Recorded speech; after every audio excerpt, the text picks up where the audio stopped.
تو کیوں نہیں آپ جاتے وزارت دفاع کے پاس؟ پھر قمر معیز احمد نے وزارت دفاع سے رجوع کیا اور سپریم کورٹ کی ہدایت پر وزارت دفاع نے ایک میجر جنرل کی سربراہی میں ایک کمیٹی بنائی۔ اس کمیٹی کی رپورٹ کے بعد جنرل فیض حمید کو آج فوج نے گرفتار کر دیا اور ان کے کورٹ مارشل کا آغاز ہو گیا ہے۔ یہ کہانی ہے 1200 ارب کی ہاؤسنگ سوسائٹی پر قبضے کی۔ یہ کہانی شروع ہوتی ہے زائدہ نامی ایک خاتون سے جو اس وقت لندن میں بیٹھی ہے۔ زائدہ بی بی کا کہنا ہے معیز احمد جو مالک ہے اس کا تعلق ایم کیو ایم سے ہے۔ زائدہ بی بی کے بیان کے مطابق وہ یہ کہتی ہیں کہ جو قمر معیز احمد ہے جو بھی مالک ہے یہ پہلے ہمارا ملازم ہوتا تھا، اس نے دھوکے کے ساتھ ایک فراڈ کے ساتھ میرے سے اٹارنی سوسائٹی کا اٹارنی میرے سے لی، اپنے نام پر ٹرانسفر کی اور پھر دھوکہ دے کر اس نے ساری سوسائٹی پر قبضہ کر دیا۔ اور پھر یہ کہتی ہیں کہ میں ایک جگہ بیٹھی تھی تو جہاں پر جنرل فیض حمید صاحب آئے، انہوں نے پوچھا کہ یہ سوسائٹی آپ کی تھی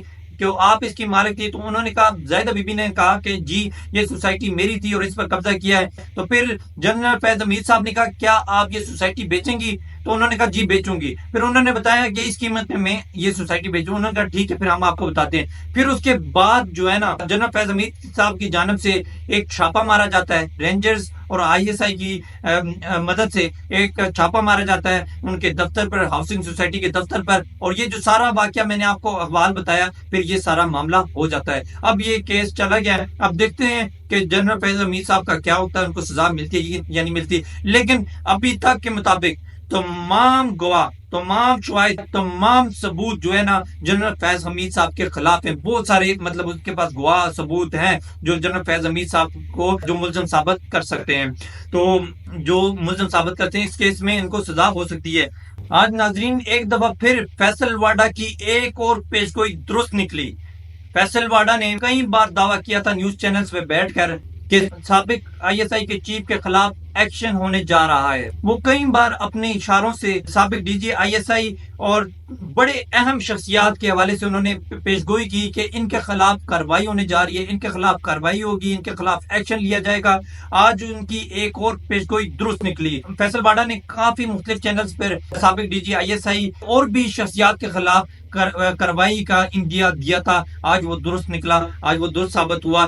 فیصل واڈا نے کب اور کہاں کیا کہا، آئیں یہ سنتے ہیں۔ پہلے کہا تھا اینڈ میں سارے پکڑے جائیں گے، سپٹمبر اکتوبر میں گرم سیاست ہوگی۔ اور آپ کہہ رہے ہیں سب اندر جائیں گے، تو اس سے مراد آپ کی یہ پی ٹی آئی سے متعلق ہے نا، یا سب سے مراد اکراس دا بورڈ ہے؟ اکراس دا بورڈ بات کر رہا ہوں، پولیٹیکل پارٹیز کے علاوہ میں اکراس دا بورڈ بات کر رہا ہوں۔ اچھا، اگلے 3 ماہ آپ کہہ رہے ہیں کہ بہت غیر معمولی اہمیت کے حامل ہیں۔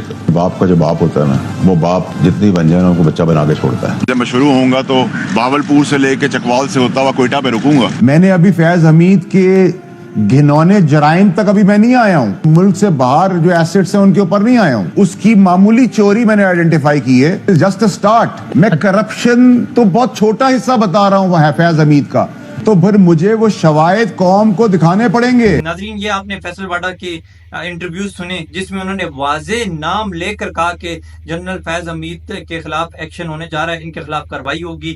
تو انہوں نے ان کے خلاف بھی بات کی اور بھی بڑے اہم شخصیات کے حوالے سے بات کی اور پہلے یہ اندیا دے دیا کہ ان کے خلاف کارروائی ہونے جا رہی ہے یا کارروائی ہوگی۔ تو یہ اب سمجھ نہیں آ رہی کہ فیصل واڈا کو کیسے پتہ چل جاتا ہے کہ یہ معاملات ہونے جا رہے ہیں۔ اب میں آگے بڑھتا ہوں اور ایک اور بڑی انٹرسٹنگ خبر ہے جس نے پوری پاکستانی عوام کو حیران کر دیا۔ جیسا کہ آپ سب جانتے ہیں 14 اگست آنے والی ہے، جو بلکہ آ چکی ہے، اور اس کے علاوہ ارشد ندیم صاحب نے جو پاکستان کے لیے گولڈ میڈل لیا، آئی ایس پی آر کی جانب سے ایک ترانہ جاری کیا گیا اور وہ ترانہ بنایا بھی آئی ایس پی آر کی جانب سے تھا اور وہ پھر پبلک کیا گیا پی ٹی وی نیوز پر اور اپنی آفیشیل سوشل میڈیا اکاؤنٹ سے ٹویٹ بھی کیا۔ اور اس میں دیکھتے کیا ہیں جی کہ عمران خان صاحب جس کی تصویر نہیں، آواز نہیں، نام نہیں، پوری ایک ویڈیو اس میں چل رہی ہے۔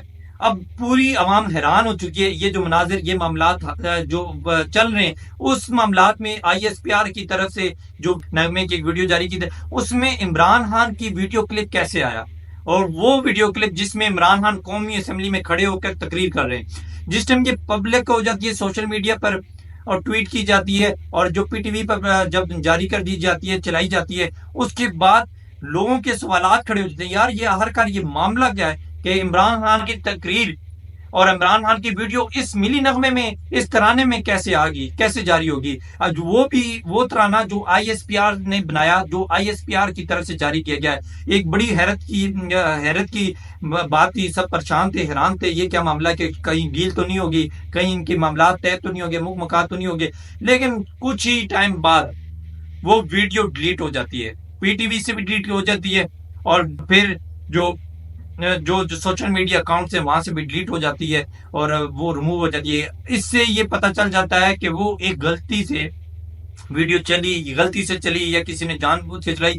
اس حوالے سے کچھ نہیں کہا جا سکتا کہ وہ کیسے چلی. سب حیران پریشان ہے، کوئی ابھی تک کوئی اس کی بھی تصدیق بھی نہیں آئی، کوئی اس کا کوئی اس حوالے سے کوئی بیان بھی نہیں آیا کہ پتہ چل سکے کہ یہ ویڈیو کیسے جاری ہوئی اور پھر کیسے اس کو پھر کیوں ڈیلیٹ کیا گیا. اب دیکھیں جی، وہ جو لوگ کہتے ہیں کہ ان کی شاید عمران خان صاحب کی ڈیل ہوگی آپس میں، فوج اور عمران خان کی آپس میں جو مذاکرات ہو گئے ہیں یا ڈیل ہو گئی ہے، تو اگر ڈیل ہوتی تو کبھی بھی یہ ویڈیو ڈیلیٹ نہ ہوتی، یہ ویڈیو اسٹل اسی طرح لگی رہتی. لیکن وہ ویڈیو ڈیلیٹ کر دی گئی. اب اس کے پیچھے کیا بات ہے، کیا یہ بھی چلو پتہ چل جائے گا، منظر عام پہ یہ بات بھی آ جائے گی، اس کی وجہ بھی سامنے آ جائے گی.